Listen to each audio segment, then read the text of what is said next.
The Book of Malachi. Malachi chapter 1. A prophecy. The word of the Lord to Israel through Malachi. I have loved you, says the Lord. But you ask, how have you loved us? Was not Esau Jacob's brother, declares the Lord? Yet I have loved Jacob, but Esau I have hated, and I have turned his hill country into a wasteland and left his inheritance to the desert jackals. Edom may say, though we have been crushed, we will rebuild the ruins. But this is what the Lord Almighty says, they may build, but I will demolish. They will be called the wicked land, a people always under the wrath of the Lord. You will see it with your own eyes and say, great is the Lord, even beyond the borders of Israel. A son honors his father, and a slave his master. If I am a father, where is the honor due to me? If I am a master, where is the respect due to me? Says the Lord Almighty. It is you priests who show contempt for my name. But you ask, how have we shown contempt for your name? By offering defiled food on my altar. But you ask, how have we defiled you?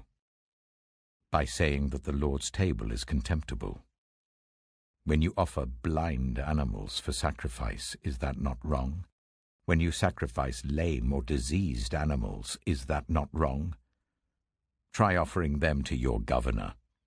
Would he be pleased with you? Would he accept you? Says the Lord Almighty. Now plead with God to be gracious to us. With such offerings from your hands will he accept you? Says the Lord Almighty. Oh, that one of you would shut the temple doors, so that you would not light useless fires on my altar. I am not pleased with you, says the Lord Almighty. And I will accept no offering from your hands.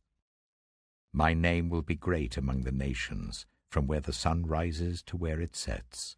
In every place incense and pure offerings will be brought to me, because my name will be great among the nations, says the Lord Almighty. But you profane it by saying, the Lord's table is defiled, and its food is contemptible. And you say, what a burden! And you sniff at it contemptuously, says the Lord Almighty. When you bring injured, lame, or diseased animals and offer them as sacrifices, should I accept them from your hands, says the Lord? Cursed is the cheat, who has an acceptable male in his flock and vows to give it, but then sacrifices a blemished animal to the Lord. For I am a great king, says the Lord Almighty, and my name is to be feared among the nations.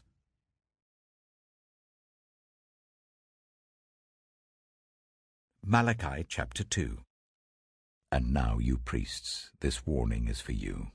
If you do not listen, if you do not resolve to honor my name, says the Lord Almighty, I will send a curse on you, and I will curse your blessings. Yes, I have already cursed them, because you have not resolved to honor me.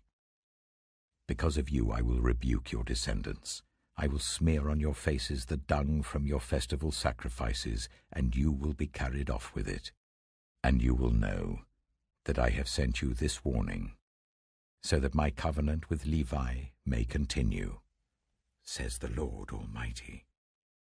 My covenant was with him, a covenant of life and peace, and I gave them to him. This called for reverence, and he revered me and stood in awe of my name. True instruction was in his mouth, and nothing false was found on his lips. He walked with me in peace and uprightness, and turned many from sin. For the lips of a priest ought to preserve knowledge, because he is the messenger of the Lord Almighty, and people seek instruction from his mouth. But you have turned from the way, and by your teaching have caused many to stumble. You have violated the covenant with Levi. says the Lord Almighty. So I have caused you to be despised and humiliated before all the people, because you have not followed my ways, but have shown partiality in matters of the law. Do we not all have one Father? Did not one God create us? Why do we profane the covenant of our ancestors by being unfaithful to one another? Judah has been unfaithful. A detestable thing has been committed in Israel and in Jerusalem. Judah has desecrated the sanctuary the Lord loves by marrying women who worship a foreign god. As for the man who does this, whoever he may be, may the Lord remove him from the tents of Jacob, even though he brings an offering to the Lord Almighty. Another thing you do, you flood the Lord's altar with tears. You weep and wail because he no longer looks with favor on your offerings or accepts them with pleasure from your hands. You ask, why? It is because the Lord is the witness between you and the wife of your youth. You have been unfaithful to her, though she is your partner, the wife of your marriage covenant. Has not the one God made you? You belong to him in body and spirit. And what does the one God seek? Godly offspring. So be on your guard, and do not be unfaithful to the wife of your youth. The man who hates and divorces his wife, says the Lord, the God of Israel, does violence to the one he should protect, says the Lord Almighty. So be on your guard, and do not be unfaithful. You have wearied the Lord with your words. How have we wearied him, you ask? By saying all who do evil are good in the eyes of the Lord, and he is pleased with them. Or, where is the God of justice?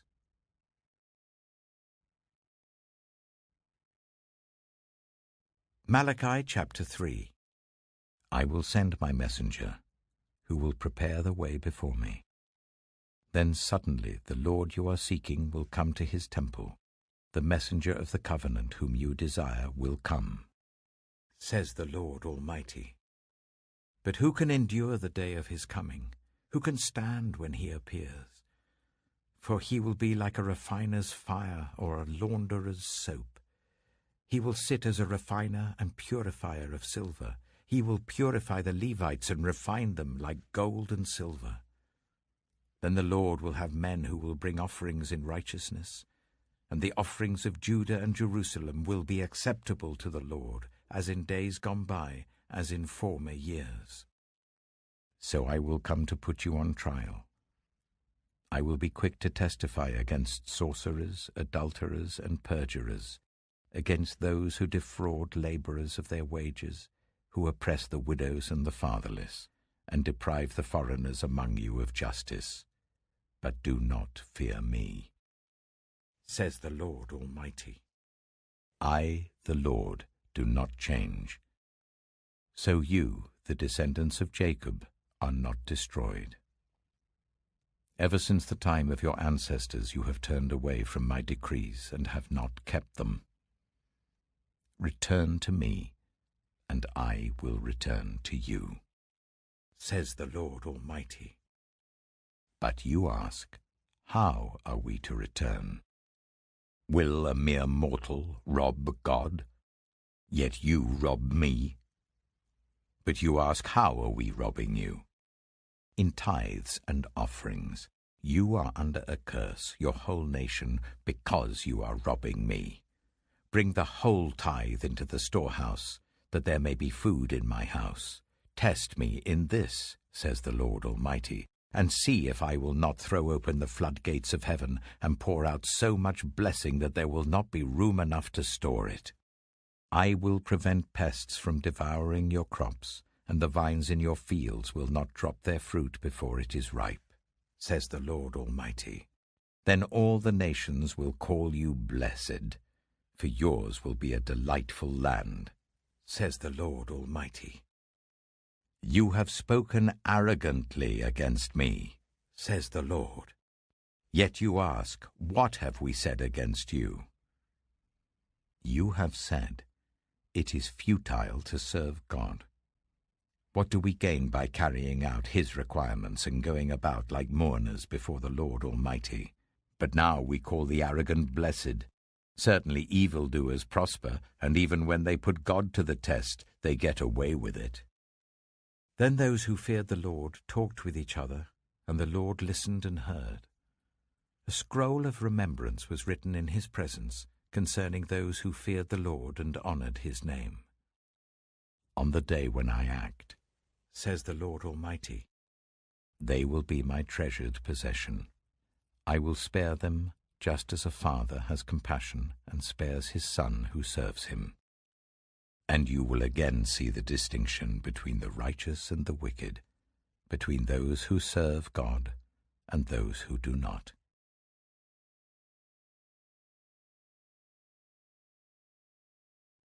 Malachi chapter 4. Surely the day is coming. It will burn like a furnace. All the arrogant and every evildoer will be stubble, and that day that is coming will set them on fire, says the Lord Almighty. Not a root or a branch will be left to them. But for you who revere my name, the Sun of Righteousness will rise with healing in its rays, and you will go out and frolic like well-fed calves. Then you will trample on the wicked. They will be ashes under the soles of your feet on the day when I act, says the Lord Almighty. Remember the law of my servant Moses, the decrees and laws I gave him at Horeb for all Israel. See, I will send the prophet Elijah to you before that great and dreadful day of the Lord comes. He will turn the hearts of the parents to their children, and the hearts of the children to their parents. Or else I will come and strike the land with total destruction.